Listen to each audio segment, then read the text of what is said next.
Assalamualaikum warahmatullahi wabarakatuh. Bagaimana kabarnya anak-anak Ustadz hari ini? Alhamdulillah, luar biasa. Tetap semangat. Allahu Akbar, Allahu Akbar, Allahu Akbar. Yes, As-Sanabil bersama Al-Quran. Tahfiz, mudah, indah, berkah. Takbir, Allahu Akbar, Allahu Akbar, Allahu Akbar. Yes, sallu ala Nabi Muhammad.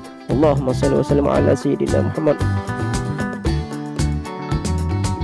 Nah anak-anak, kali ini kita kembali belajar Al-Quran Hadis, yaitu pelajaran yang kelima, hadis tentang menyayangi anak yatim. Sebelum belajar, mari kita baca doa dulu bersama-sama. Bismillahirrahmanirrahim. Rabbi zidni ilma warzuqni fahma. Amin. Alhamdulillahirabbil alamin. Hadis tentang menyayangi anak yatim. Ketika seorang anak menjadi yatim, maka yang paling bertanggung jawab memelihara, mendidik, dan membesarkannya adalah ahli warisnya sehingga ia mampu hidup mandiri.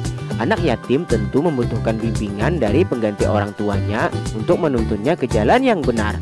Tanpa perhatian dan kasih sayang, anak yatim akan tumbuh tidak imbang antara jasmani dan rohaninya sehingga memungkinkan mengalami pertumbuhan yang timpang. Oleh karena itu, Rasulullah SAW menganjurkan umat Islam untuk menggantikan peran sebagai orang tuanya. Pengertian menyantuni anak yatim selama ini cenderung diartikan pada kebutuhan fisiknya saja, sedangkan yang bersifat psikologis belum banyak dilakukan. Padahal anak-anak yatim yang tinggal di panti asuhan atau di rumahnya sendiri sangat merindukan figur ayah atau ibu yang menjadi tempat curhat dan bermanja. Oleh karena itu, sebaiknya pemberian bantuan untuk kebutuhan fisik disertai pula dengan komunikasi pribadi yang intens untuk memahami kebutuhan psikologis maupun pengembangan bakat minat anak yang bermanfaat bagi masa depannya. Tahukah kalian siapa yang disebut anak yatim itu? Siapa yang bertanggung jawab memelihara anak yatim? Pernahkah kalian mengunjungi panti asuhan yatim? Apa saja yang kalian lakukan di sana? Mengapa kita harus menyayangi anak yatim? Anak yatim adalah anak yang ditinggal mati oleh salah satu atau kedua orang tuanya. Kondisi seperti ini sudah pasti membuatnya menjadi sedih. Sebagai umat Islam, sudah menjadi kewajiban untuk mencontoh Rasulullah SAW dalam hal menyayangi anak-anak yatim, sebagaimana yang terdapat dalam sabdanya yang akan kita pelajari berikut ini. A. Lafal hadis tentang menyayangi anak yatim. Rasulullah SAW sejak lahir sudah tidak mempunyai ayah. Ayahnya Abdullah meninggal dalam perjalanan pulang setelah berdagang di negeri Syam. Ketika Rasulullah SAW berusia 6 tahun, Aminah ibunya meninggal dunia. Sejak saat itu Rasulullah SAW benar-benar menjadi seorang anak yatim piatu. Jadi beliau benar-benar merasakan sedihnya ketika tidak mempunyai kedua orang tua yang sangat dicintainya.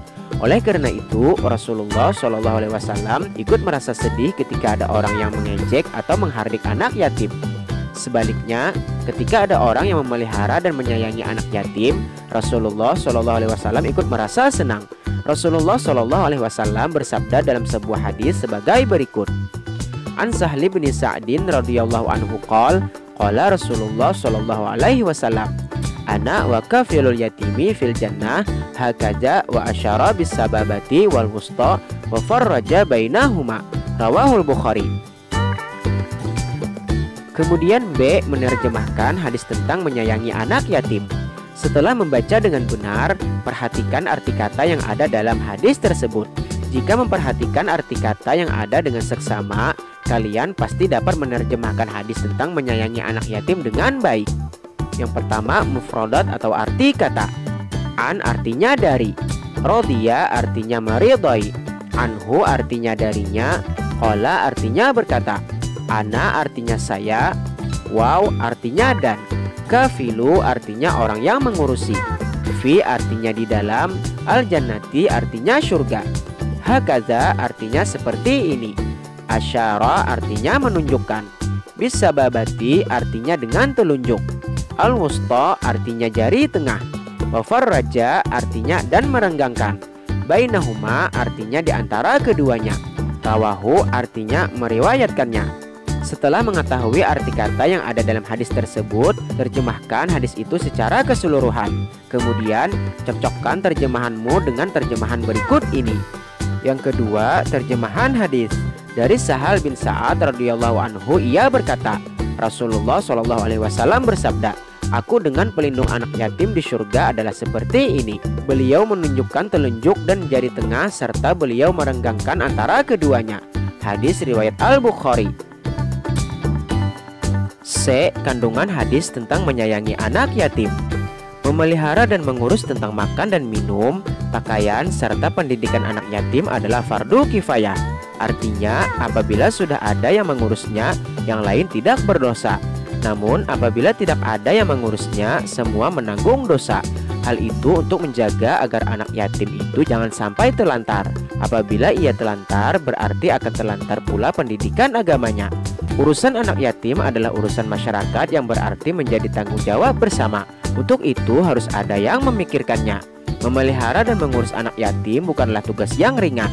Orang yang dapat melaksanakannya termasuk manusia utama dalam pandangan agama.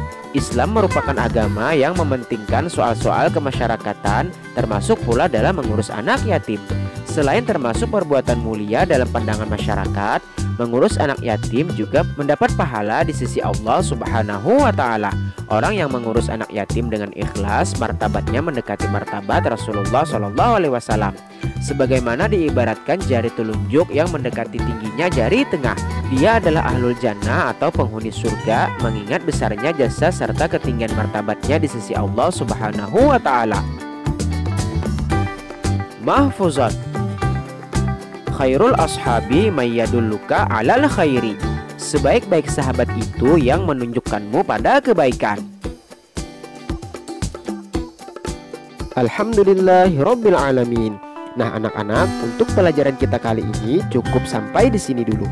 Semoga apa yang telah kita pelajari bermanfaat dan berguna untuk kita semua. Wabillahi taufik wal hidayah. Assalamualaikum warahmatullahi wabarakatuh.